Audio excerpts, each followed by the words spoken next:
is, you recording? Just start. All right. This is a meeting of the Hannah City Village Council on Tuesday, February 16th, 2021. I ask that you stand for the pledge and a moment of silence. Allegiance to the flag of the United States of America. One nation, under God, indivisible, with liberty and justice for all.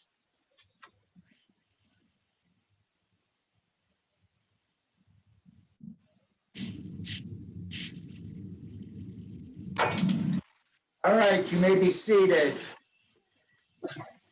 Since we are conducting this meeting in person and through Zoom, we will go through and do a roll call to make sure that everyone knows who's here. In our meeting room tonight, we've got Trustee Hoopengarner, Trustee Johnson, Treasurer Lori Braden, Clerk Myrna Clatt, our City Administrator Brian Baylor. On Zoom, we have Trustee Rod Weaver and Trustee Bill Steer. Then we also have our engineer Brandon Lott and our attorney Mike Biggett.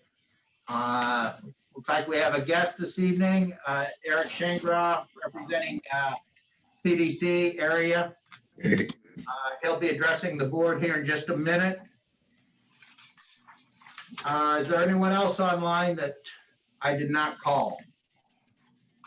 This is Eric. I'm also on the 210-8807 number. My computer's microphone doesn't work, so I've called in through the phone and I'm Zooming for my video. Gotcha. All right. If you looked at your agenda, we were supposed to have a public hearing this evening in reference to some issues with the Planning Commission. The Planning Commission did not meet last night due to the weather and not being able to get a quorum, so we will skip the public hearing. We will do that at our next meeting. So we are down to recognition of guests, and Mr. Shangraw, if you'd like to go ahead and address the council, you're up. Thanks so much. I'm here tonight representing Area Disposal, your garbage company. We're also PDC in Peoria, but in the outlying areas, we're area. We pick up your trash and recycling. And last week, it came to the company's attention that the previous week, we did not actually pick up your recycling and process it. We picked it up with the trash and it went to the landfill. And that's not what you pay us to do. That's not what our contract says. And when your folks, your residents called us, there wasn't a good indication that the people involved directly, fessed up right away. They fixed the situation, but they didn't acknowledge what had happened earlier. And that's that we were putting the trash and the recycling in the same truck. And that can be a problem in our industry because it's a lot easier to get done with your work when you can do it all at once as opposed to making two passes through town. It's as simple as that. And so we've used this as a learning opportunity. On Friday, I brought a check for $1,500 to the village and at the village hall, and that's about what you pay us per month to take your recycling. So we're refunding that, and this won't happen again. I want you to know that the person that oversees your contract for our company is a Hannah City resident. I know he was not happy about the whole situation and it's promised that this will never happen again. And I believe him. And so you're all at home and watching us. We know you'll let us know if that's otherwise, if that's the case otherwise. All right, thank you. I will say that when I did reach out to your company, you did get back with me and we discussed the situation. And like I said, we appreciate the refund of the recycling, and really we've enjoyed a good relationship and look forward to continuing that with you. Does anyone have any questions for Mr. Shangrah? The only comment I have is they bypassed my house one day. I called down there to Pure and they referred me to Canton. They said that's where they're out of. And the gal says, I will call Hannah City Water Department and have them reimburse you for that day. And the only comment I got back from the Hannah City Water Department was city treasurers and so forth was the fact that they will pick up my recycling the next recycling time. I didn't see a refund. I don't care for that. To be honest with you, but this is not the first time this has happened as far as recycling and garbage being picked up at the same time. About 3 other people commented to me about it. And they asked the driver, and the driver said, well, we're short drivers this week, so we're just picking both up. So this is not the first time it's happened. Yes, and the mayor had told us the same thing, that he had seen it at least one other time. And so I'm embarrassed by the whole thing. And the people that, run our company or own our company, the Coulters, they're local folks. They live around here. That's not the reputation that we want to be associated with. We own a recycling plant in Pekin, not far from your community. We want material. I'm sorry that this whole thing has happened, and we realize that it's not the first time.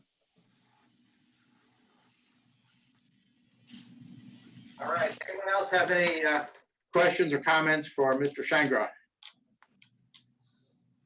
If not, you're welcome to stay for our meeting if you wish, but it's not going to be too exciting tonight. So I appreciate you. I'll probably sign off. Thank you so much. All right, I appreciate you coming and for your apology, and we'll let you know if it happens again, but we'll take you at your word that you guys have got that problem fixed. Thank you very much. Thank you. All right, we're down to item number 5 on our agenda. Our previous meeting of February 2nd, 2021. You should have received that in your packets or through email. I will entertain a motion to approve said minutes. So moved. Motion by Johnson, second by Hoopengarner. Any further discussion? Roll call. Hoopengarner. Yes. Johnson. Yes. Steer. Yes. Weaver. Yes. Motion carried. Also in front of you or through email, you should have received a treasurer's report.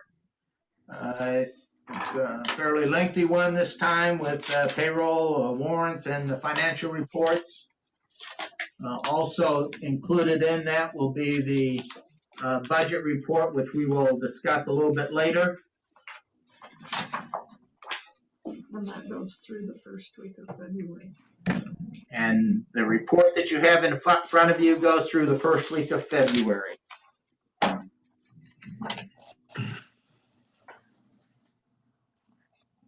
Anyone have any questions? If not, I will entertain a motion to approve the treasurer's report and to pay all outstanding bills. So moved. Second. Motion by Hoopengarner, second by Johnson. Any further discussion?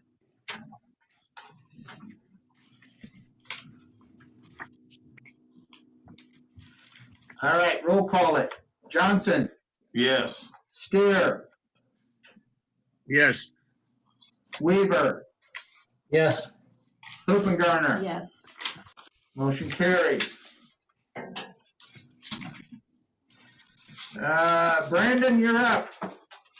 What you got? How's my connection? I was a little tough for me to hear Bill. Is it on my end by chance? Can you hear me? I think you're okay. You're good. Okay. Okay. Good. Appreciated. The thing on the agenda under my report is the MFT, the road improvement plan. Brian, I was just going to summarize our conversation and use the attachment that you had. Is that what you had intended? And if so, do you want to say anything before I go? No, yeah, that's perfect. I'll throw in if need be. Perfect. I thought we had a very nice call last week. Brian and Roger and Joe and I from my office. As I had mentioned, with the snow and the cold, we did not drive the streets last week, and I'm not going to do it this week. But I thought we had a very, very productive conversation in a significant way, if nothing more than a skeleton to fill in as we go. Still hear me okay? We lost your percent. We got you back. Okay. We can hear you, I don't but know we if you got can't. that. We can hear Yeah, you it all seems like right. it's We can hear you all right, but the villagers coming in staticky. Okay, go ahead. okay. I don't know if you've got your attachment in front of you, but I'm just going to go through it fairly quickly. I think it's a very, very good summary of what we discussed, a snapshot of where we're at today and where we plan to go in the future. As is written on there at the very beginning, the current financial reserves, you as a community have really a couple of buckets of money set aside if we were to take a snapshot of today.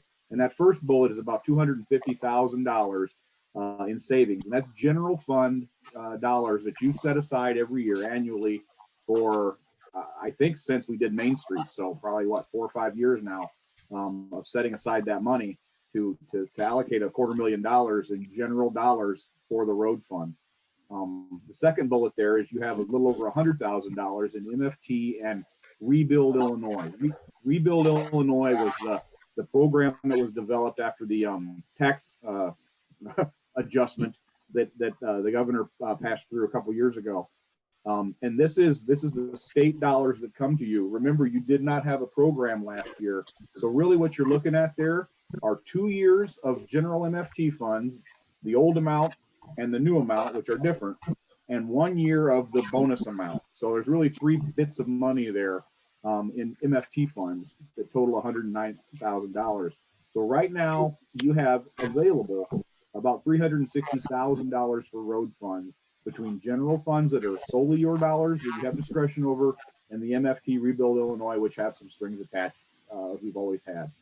Just for a frame of reference, when we did Main Street a few years ago, that was about a $300,000 project. Remember, you had saved for several years to do that, and you've got a little bit more than that money set aside right now if we were to move forward. So that's today's snapshot. Moving forward, in the past, your MFT funds, remember, it depends on the gasoline sold and the miles traveled and population and lots of different factors. So it's never a set amount, but it was always in the neighborhood of $34,000 to $36,000 a year that you were allocated annually for your MFT fund. Now that's about $46,500. The MFT chunk has gone up. Remember, in that tax adjustment, the MFT taxes went up, the gas tax went up. So you're going to get 50% more every year in dollars approximately. It bounces around, but that's the 46.5. You set aside at $60,000 a year for your general fund for road maintenance every year.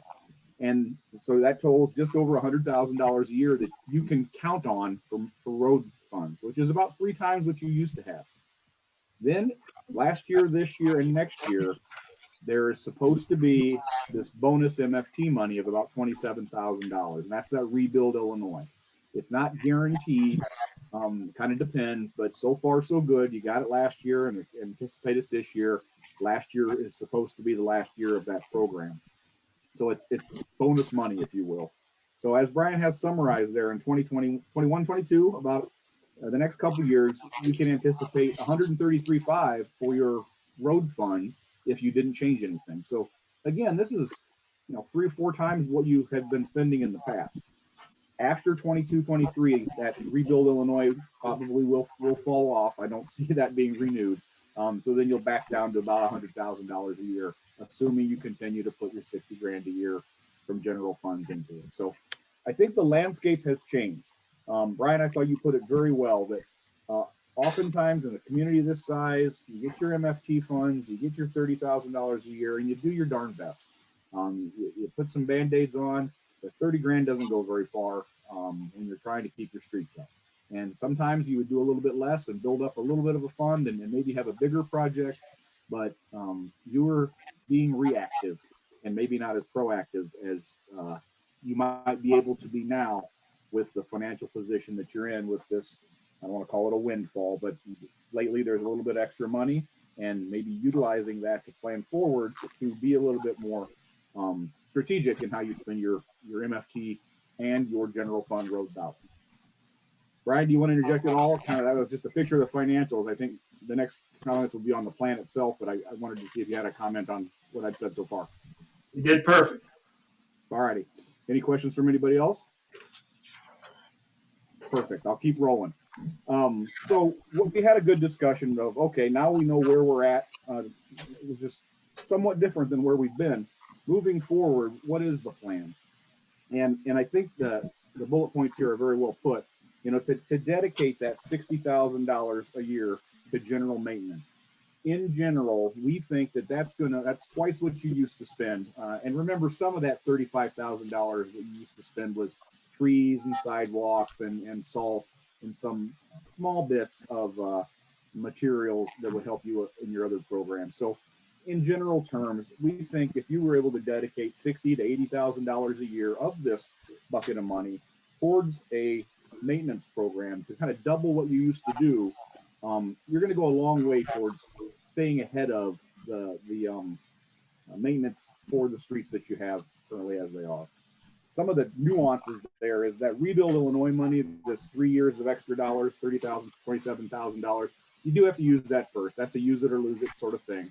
I don't think you're going to have a problem using that $27,000 a year for the next 3 years on road projects. But Brian's correct, and that's the dollars that should be used first. That also has the most strings attached. As you might imagine, state program, there are strings attached.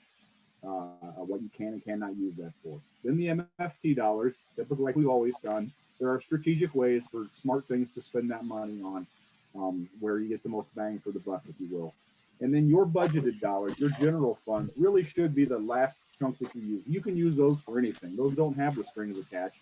And that might be your wide spot in the pipe to be able to utilize as you wish. And maybe, I don't need to get too far over my skis here, but use that for other projects. You can't use MFT dollars for water towers, but you can use your general fund should you decide to move that money around. So that's your most flexible bucket of dollars.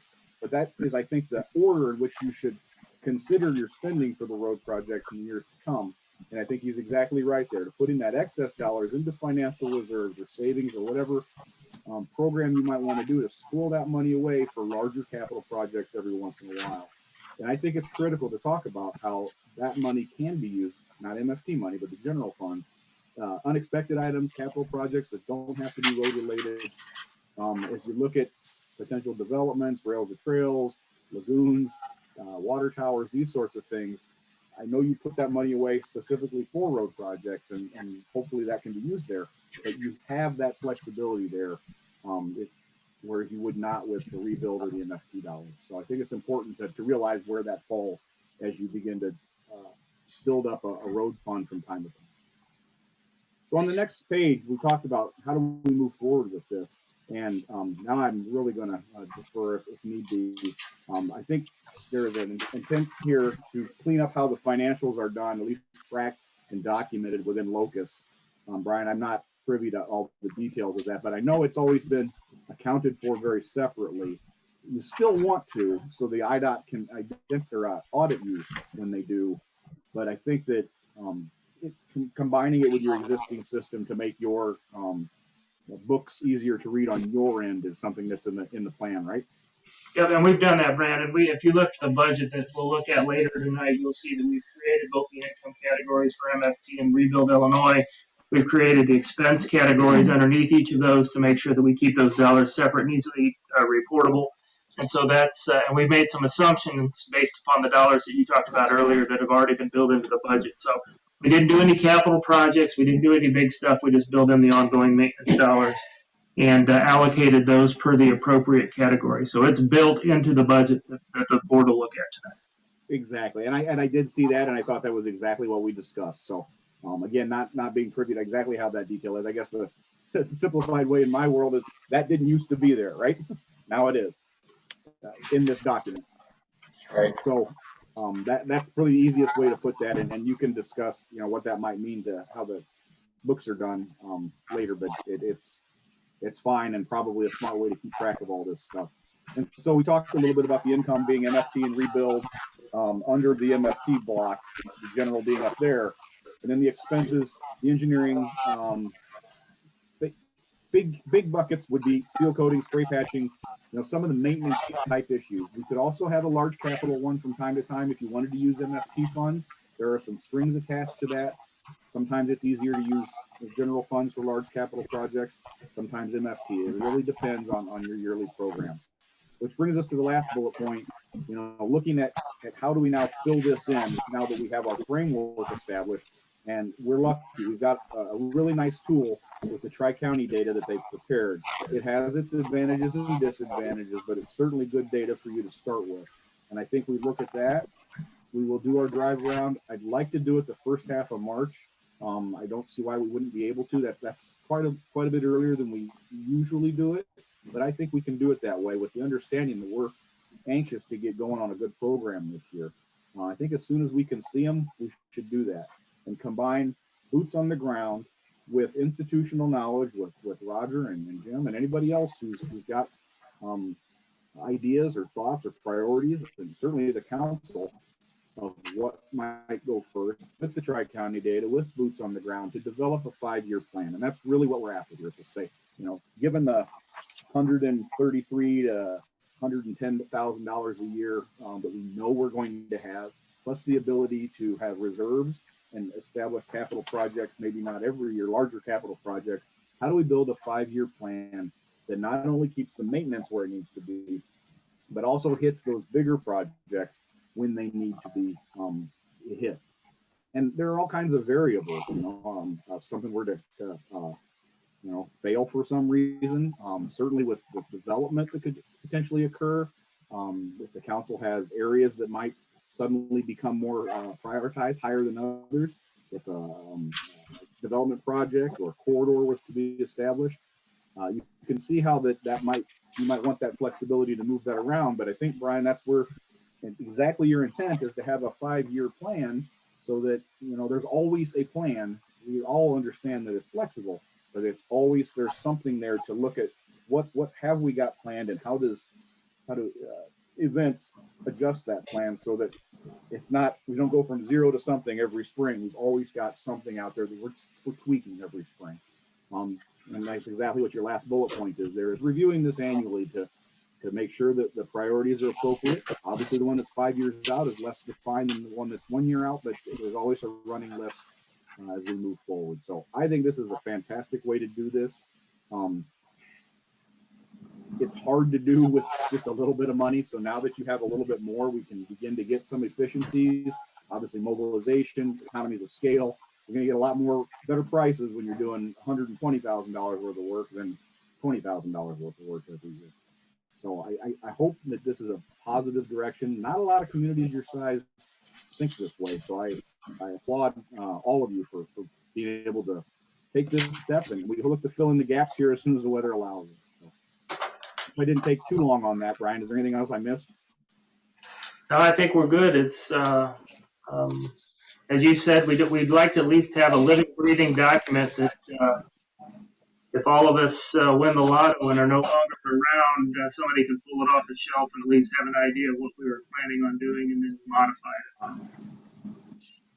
Are there any other questions? Yeah, what I would like to ask the council to do is be thinking of any major road project ideas that you think should be included in our 5-year plan as we're moving forward. I would like you to get that information to Brian so that as we are putting this plan together, we can include that in our plan. I know that we have reviewed the data from Tri-County, and there's some good data there. And so we will be incorporating that into the plan. But I know that there are some areas that you guys might know of that we're not aware of that really needs to be looked at, sooner rather than later. So please get with Brian so that he can work with Brandon on putting together this 5-year plan. I guess while we're on the phone, I'd like to give a lot of credit to Roger and Tom too. They've been involved in helping us out a lot, and they'll be involved as we move forward. So they're intimately involved in helping us make sure that we know what we're doing. Agreed wholeheartedly. That will be the really the success of this is, and again, the Tri-County data is it's important, it's valuable, but it's sterile. It sees a street and it sees its condition and it says that's the worst. But it doesn't know its history. It doesn't know how often it's used. It doesn't know where it might be prioritized in maintenance, day-to-day maintenance. It's a piece, but the boots on the ground and the understanding of where that fits in your network is critical to this. And we look forward to everybody's participation in that to bring that data to life. I don't mean to overdo it, but that spreadsheet's a little bit sterile. The best way to put it. And if I understand correctly, some of the recommendations in terms of how to repair the roads are based upon criteria that might have different travel patterns and other things than a village of our size does. So we've got to kind of modify it based upon. Exactly. It's a great place to start, and boy, for the dollars, I applaud you for participating and using this data as best you can. But it's that local input that makes that real. I don't know how many people have looked at that Transmap data, but we'll try to get that information to you so that you can at least just see what they came up with and the roads that they deemed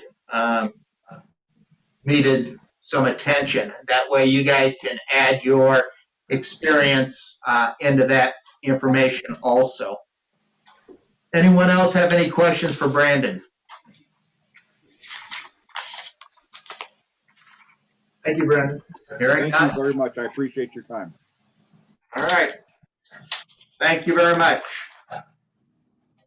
Michael, you're up. Thank you, Mr. Mayor.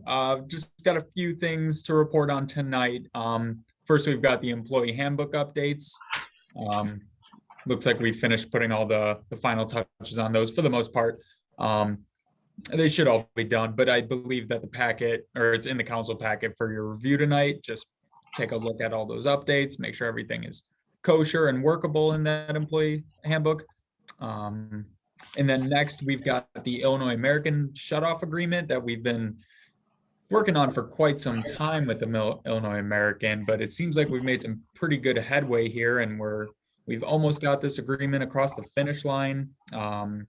I did need to reach out to their in-house counsel just to clarify one of the village's obligations under this agreement, but it looks like it's going to be coming to fruition here pretty soon, and we'll be able to get those shutoffs going. And then Everybody understands that's our ability to have Illinois American shut off water. If they're a sewer only customer and they're not paying their bill, it's an agreement that allows us the capability of doing that. It's a small number of homes, but we've got some that are in are in arrears, and we need to have a way to manage that. So. Absolutely, thank you, Brian. And yeah, we made some counter offers to them with some modifications, and for the most part, they were amenable to those modifications, and they incorporated them into the agreement. Some of them they just didn't have the flexibility to. For example, change up their shutoff procedure. We had offered a somewhat different procedure than what they are accustomed to, and it's a rigid standard, and they can't really budge on that one, so that couldn't get changed. But so we've got the agreement. We probably need to make maybe a couple more finishing touches on it once we hear back from their in-house counsel, just clearing up one of the village's obligations that it's not super clear in the agreement. So that should be coming across the finish line soon. And then one last thing, Mr. Mayor, you had noted that we are postponing the public hearings on the proposed annexation agreement and the fence variance tonight because we couldn't get that planning commission quorum last night to have those public hearings. So I just wanted to add to that because we couldn't get the quorum at the planning commission level, we are also not voting on the annexation ordinances or entering into the annexation agreement or voting on the fence variance tonight. It was originally set for tonight, but it's been postponed until our March 16th meeting. Just wanted to clear it up just for the record. And Michael, you said that was important. We had that in the minutes, right? That's correct. Yeah. Yeah. Just a note of that. Just 16th, statement. so not next meeting. Yeah, so what Michael's referring to is items number 2 and 3 on our agenda, which has been postponed until our March 16th council meeting. We will be having those public hearings at that time. And then there's also 4 items underneath police and planning that we're voting on, the specific ordinances and so forth, that also will be postponed because we haven't had. Well, what do you want the minutes to say? Oh, they could just say that we've noted that we could not have our planning commission meeting for the public hearings on these on the proposed annexation and the fence variance. So we've pushed that planning commission back, and we've noted tonight that the ordinances as well that were supposed to be voted on tonight, those had to be pushed until March 16th. Okay. I think that's it for my report, but if you have any questions, I'm here. Anyone have any questions for Michael? The only thing that I will draw your attention to is as you review the Illinois American Agreement, you will see some charges in there for the village. If Illinois American has to go out and actually shut off the water, they will be charging the village a set amount. Those charges will be passed on then to the customer. So even though we will be responsible for them, they will be passed on to the customer when they settle up their bill, basically. Mm-hmm. Thank you, Mayor. Yeah, that's the intent here is we as a municipality have to reimburse Illinois American for those charges, but we are looking to shift them onto the customers who have had delinquent accounts and that we need a water shut off for. And Michael spoke to one open issue, and that's it, as to where in the process as we implement this, does that fall in terms of which letter do we send that information to the customer so that they're aware of it up in advance? And And the only other thing is the employee handbook. You all should have received a copy of that. Please review that with a fine-tooth comb so that we can approve that at our next meeting. If you find something that you think needs to be changed, please make sure that Brian gets those changes or corrections in there so that we can bring this to a vote and update our employee handbook. All right. Any other comments or questions for Michael? All right, very good. Thank you, Mike. Thank you, Mayor. Brian, you're up. okay, so in your packet, you'll find administrator's report. These are just the highlights, and we've talked about some of them already, but I'll just go over them real quick. But we have finished the employee handbook revisions. I'm going to speak a little bit to that. We have a draft budget that we've completed. I'll speak a little bit to that.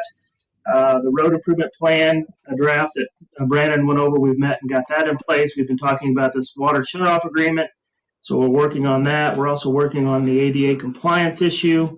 We're working on the 208 Murphy Road sale, which is one of the things that we were going to have the meeting and discussion and votes on tonight that have been postponed till the 18th. And then I have a quote that I'll be bringing before the board on the culvert that needs some improvement on Murphy Road. And Rod may know more about that if he wants to speak to it. But those kind of the highlights that we've been working on. Going into specifics, you've got in your packet the January financial report. So it looks like this. The Good news is we had a positive month. If you look at the first page, January all funds, the center column is the most important for you to remember. We had income of 96,370 and expenses of 86,872. So we had a positive month of almost $10,000. We were well ahead of what we budgeted, but for the most important thing is income over expense was almost 10,000 to the good. So that's the first positive month we've had in a while. So that's good news.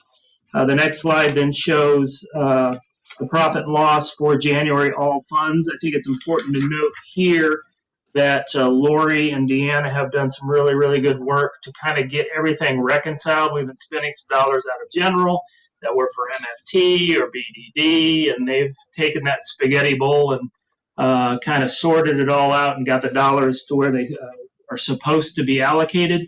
So this month, I think we feel pretty good about the fact that the dollars are in the right buckets.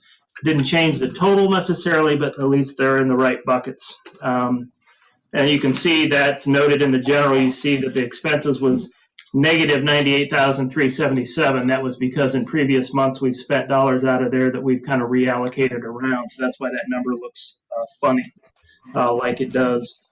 And we've moved money to TIF. You see we've moved money to BDD. And so forth. Water and sewer, I think we're already in pretty good shape. But that gives you a breakdown of what the income and expense was by each of the individual areas. The next slide then shows year-to-date. So year-to-date income is $808,978, and expenses are $882,725. We've moved positive from where we were last month by about that $10,000 that we were positive for the month. So again, a positive direction on the year-to-date numbers. And then if you look at the year-to-date actuals, you can actually see where we stand by the individual funds, and so how we're doing for each area. As far as cash, the next slide, in December we had $1,227,277. In January we had $1,240,000. So we had a positive cash flow month as well of $13,445. So again, positive month. Our operational cash went up by $16,000. That's a function of being ahead by $10,000 on the P&L, but also picking up the dollars that we moved from designated or into our operating accounts each month. On the designated side, we were down about $3,000, but overall positive cash flow month. The very last page is kind of the overall summary. Again, we had a positive month, income over expense, so that's good. Year to date, we cut into the loss by about that $10,000. That's also good. All the accounts have been reconciled, so we have a more accurate reflection of what the TIF and BDD losses look like. But those are investments in the future, so we're hopeful that those will bring additional dollars in later. The sewer and sanitation offset each other pretty much, and water needs to have continued analysis and attention. If you look at our monthly operational budget, we are positive in almost every, or we are in every category, with the exception of water. Even with the water price increases, we were negative for the month of January. I did some analysis looking back several years, and January doesn't seem to be a very good month for us when it comes to water. So hopefully that will balance out as the year moves forward, and we'll see some more positive impact as it relates to the water price increase.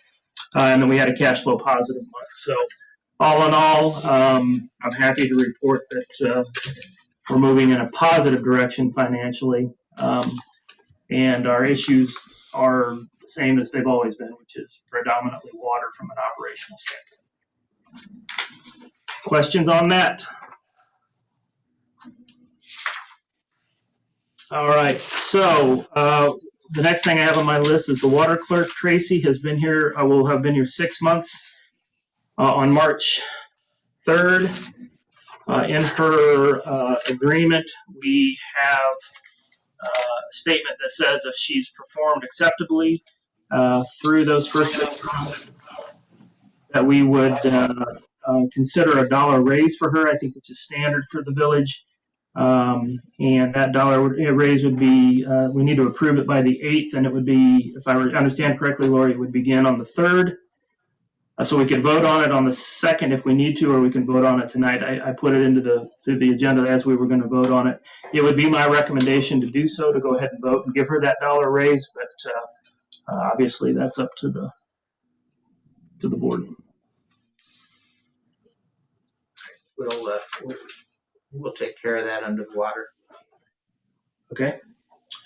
The employee handbook, I just wanted to say a couple of words about that to help you understand the process that we've gone through. It's a fairly robust process that we've been through.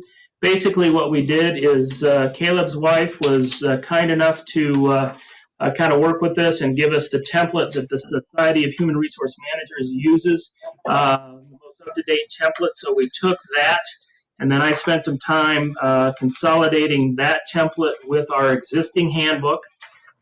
From there, then I worked with Michael to go through that SHRM handbook does not have Illinois-specific law in it. So we worked with Michael to make sure that all the Illinois-specific law requirements were in there and met.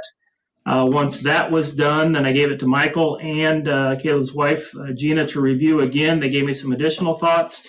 The next step was I put it in front of both Lori and Fred for their input. They had some modifications that we made as well to make sure that the payroll stuff was where it needed to be and that the logic made sense to Fred. And after all of those changes, we've gotten to a place where the document you have before you now is the new updated employee handbook, which we think is a good representation of where we need to be legally, where we need to be from an HR standpoint, where we need to be from an Illinois law standpoint, and where we need to be from a village-specific standpoint. But fresh eyes are good. So as Fred said, if you would go through that and let me know if you have any thoughts or modifications, I would appreciate it. And I'll make those adjustments, and then we'll put it hopefully before the board at the next meeting for a vote. Unless there's a ton of changes, then we may have to postpone that. The other thing that we're doing is this document now will be, it's got a signature page and so on an annual basis. All the employees will be signing it, recognizing that they've received and acknowledged that they understand what's in it, and we've got that covered. Any questions on that?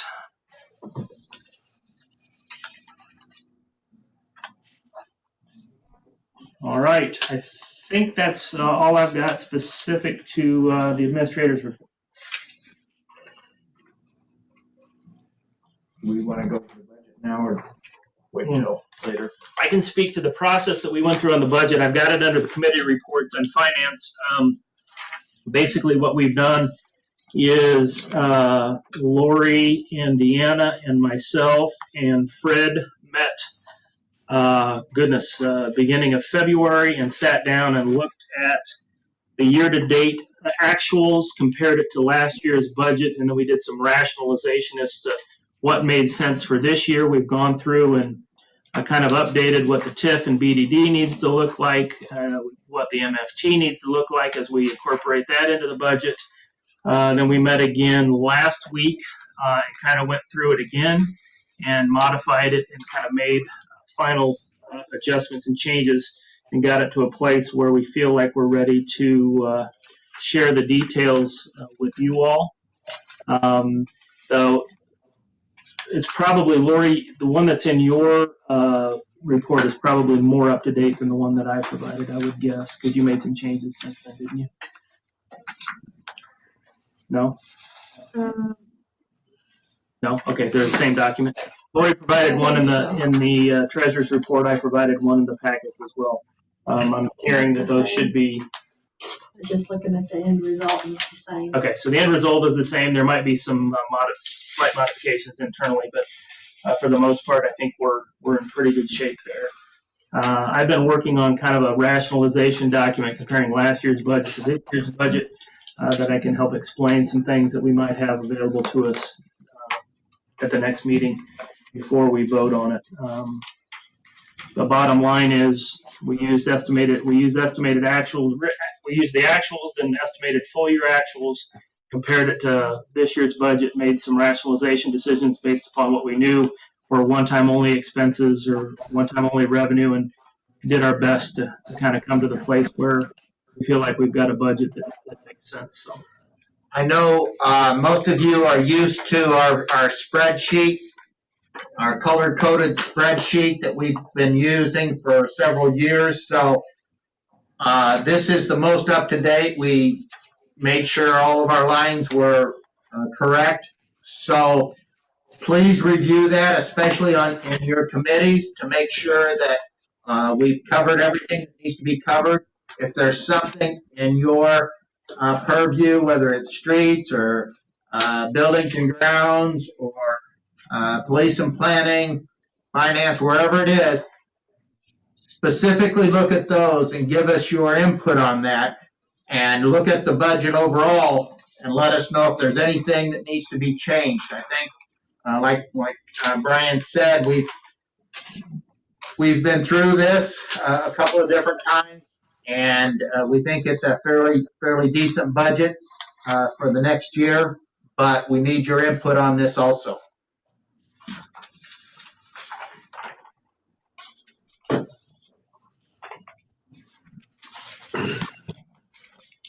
Okay, you got anything else? That's it for me. Thank you. All right, does anyone have any questions for Brian? All right, let's go to committee reports. Finance. All the due to, due froms that was discussed in the last meeting have been completed. That is all I have. All right. Gates is not here for sanitary, but there's no report on sanitary, nothing going on there. Still good with that now. Streets and alleys. You got anything for us, Ron? No, nothing other than the comment Brian made about the culvert on Murphy Road. There is one there that needs to be replaced, but I would suggest that we do that later in the springtime, somewhere closer to when blacktop is available. Sounds good. Yeah. All right, police and planning, you got anything for us? From 124 to 26, there was 13 incident reports. Also, under police and planning, you'll notice the different ordinances we were going to approve that have been postponed till our March 16th meeting. Tony is not here for water. I don't have any of the information that was emailed to him. So. Yeah, the information was sent to him, so we don't have any report tonight on that. Buildings and grounds. You want to cover Tracy? Nothing tonight. I don't have anything. All right, very good. Thanks, Bill. Did you get the packet in your box? Yes, I did. Thank you, sir. All right.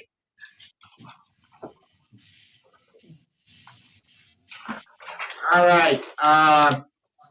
Under other business, we've got the ongoing resolution. I'm hoping this will come to an end one of these days, but until such time that it does, I'm looking at resolution number 2021-02-02, extending our temporary executive powers.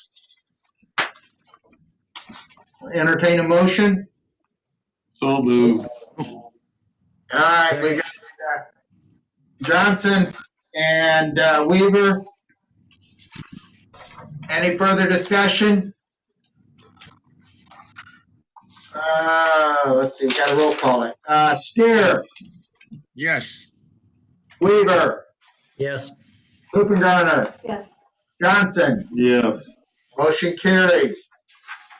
Real quick, Michael, just to confirm, you guys are looking at that resolution and making whatever adjustments that we need to make that Bruno had pointed out last time.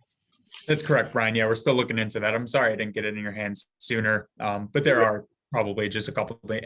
It's still effective. Everything's still fine with it, but just make it a little cleaner, a little more current. That's the goal here. All good. Thank you.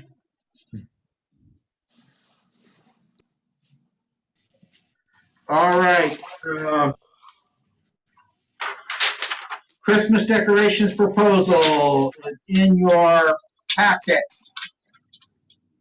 So on the first page of that, basically I'd ask Roger and Tom to go around and look at all of the locations, begin numbering them so that we've got them labeled so we know which one's which, what type they are, where they're located, whether or not the power to them is okay, and what condition the ornament is in.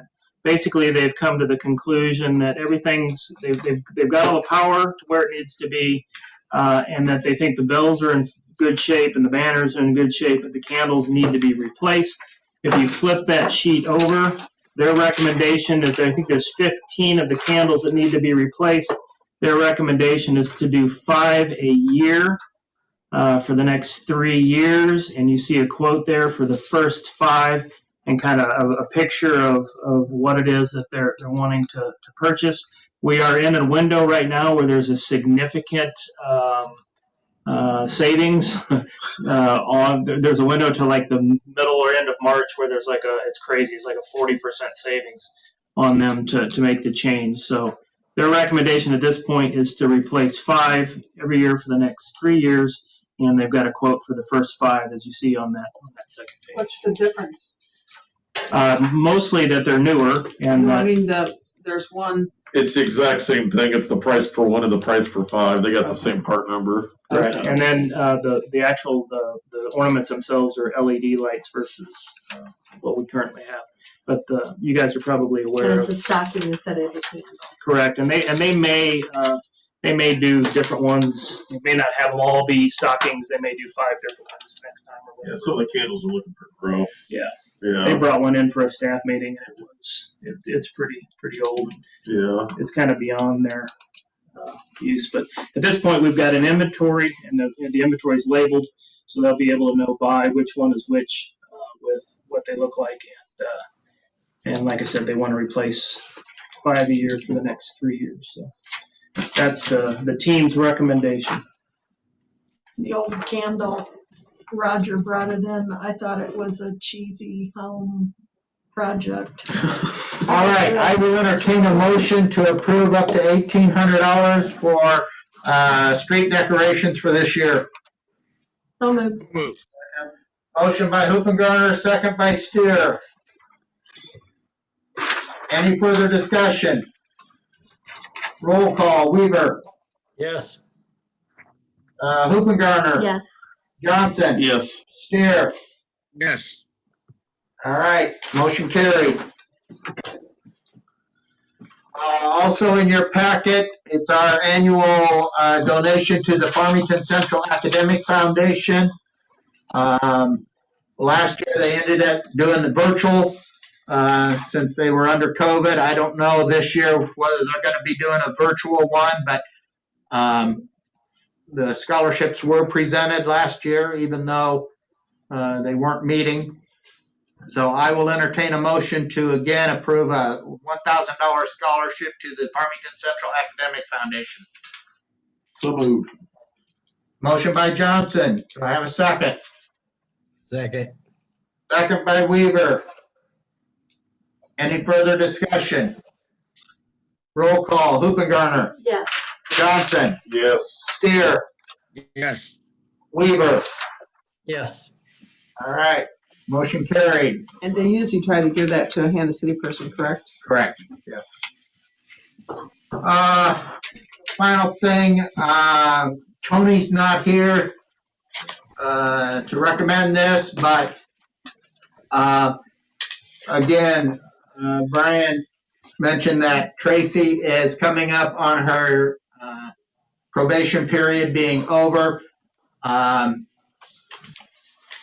So we're looking at a $1 increase hourly, $1 an hour increase in her pay for completing her probation period. So I will entertain a motion to approve such. So moved.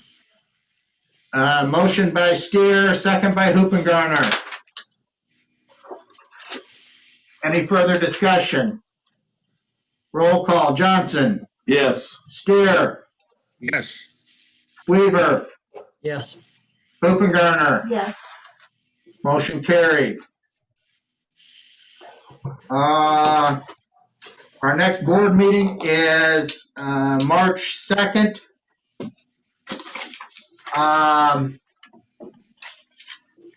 That's about the only thing I have. I will give you just a little bit of an update on the rails to trails. I wish I had more of an update for you, but we are still waiting for the state to review our submittal, our grant submittal. It's been almost a year. Typically, we know by May whether or not it has been approved. We're still waiting. I'm not sure what the holdup is. You know, they indicated with COVID, people working from home, it's harder to get these things done, but it's been almost a year. The difficulty with that is we're under a deadline of April, I believe it's April 5th, to have it completed, the sale of the railroad completed by the Union Pacific. So I'm not sure if we don't hear within the next couple of weeks, that timeline's probably going to expire on us, and we might not be able to move that project forward. The second part of the equation also was the last time that we received that grant, we also applied for a state of Illinois bikeways grant, which covered 10% of the 20% that we had to cover.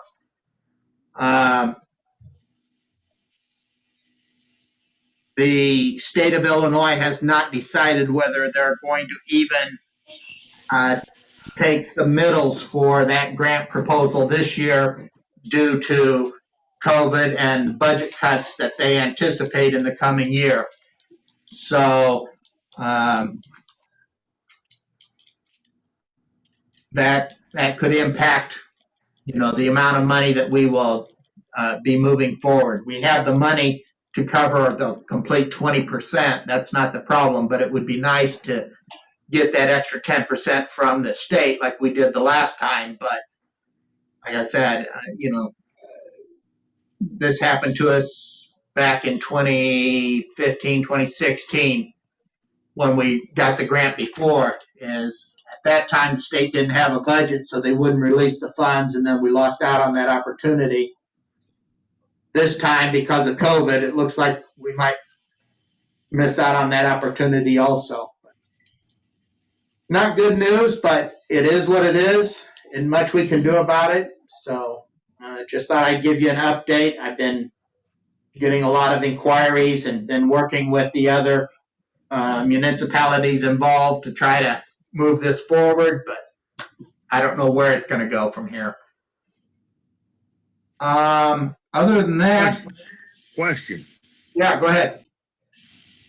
Are you going to stay on that committee after you retire? I don't have an answer for you, Bill. I'm counting the meetings down. I got 4 meetings left, buddy. I know, but you need to stay on that if you can. I probably will. If there is a chance to keep moving it forward, I will probably continue to be involved in that, yes. Because it's something I've been working on for almost 20 years, and I'd like to see it happen. We're going to talk about it? What's this? Are we going to talk about this?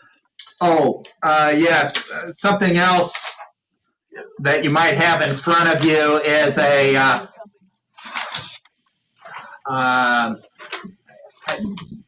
you guys at home probably don't have this form here. It's just, if you notice, we have put out a couple of code red calls recently.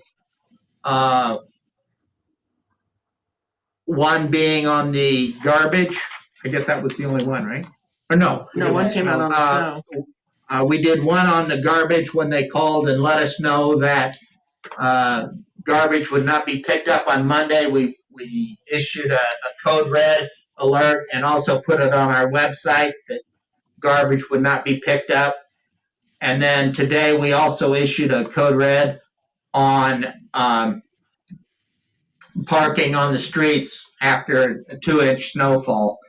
So what this form is. It just shows you the number of people that were reached and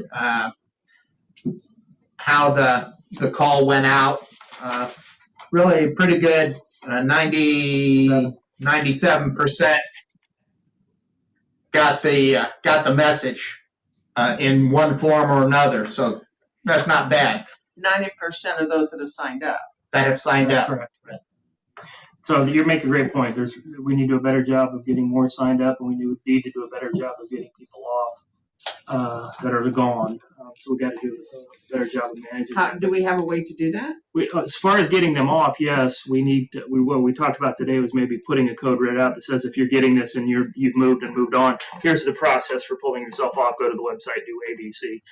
So that's one of the things we talked about. But I give Lori a lot of credit. She's been helping us try to figure out. We've got the website. The information's there now, but it's passive. How do we become more proactive in terms of our communication and use the website as a fallback so people can go get additional information if they need it? So They can sign up to Code Red through our website now? they can. Right, yes. And part of the problem is people who sign up for Code Red through the website,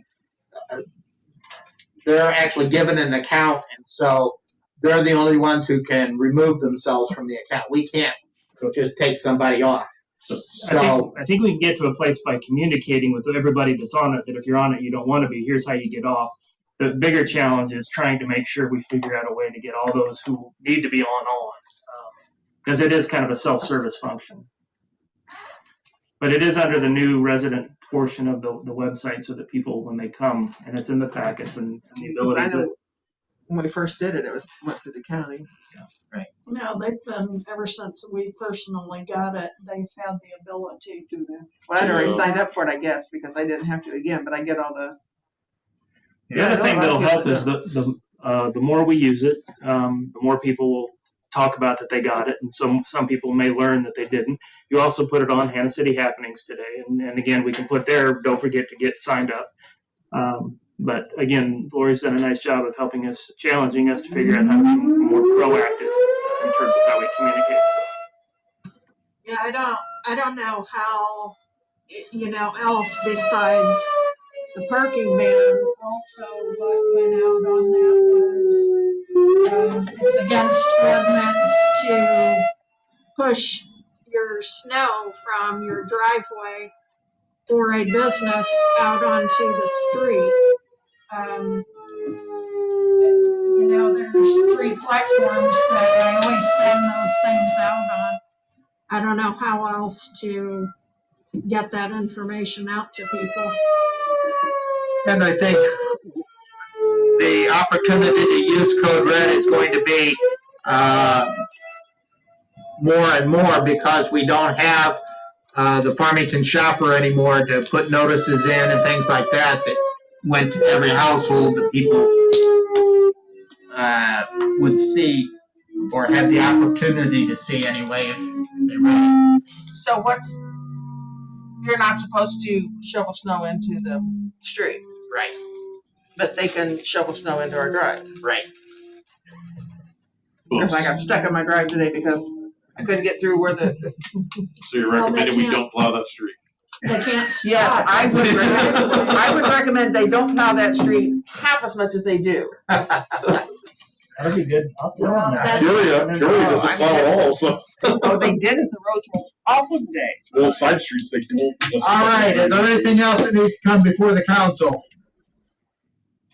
All right, very good. Thank you all very much. Meeting adjourned. I know. Thank you all. And down by Midwest, I had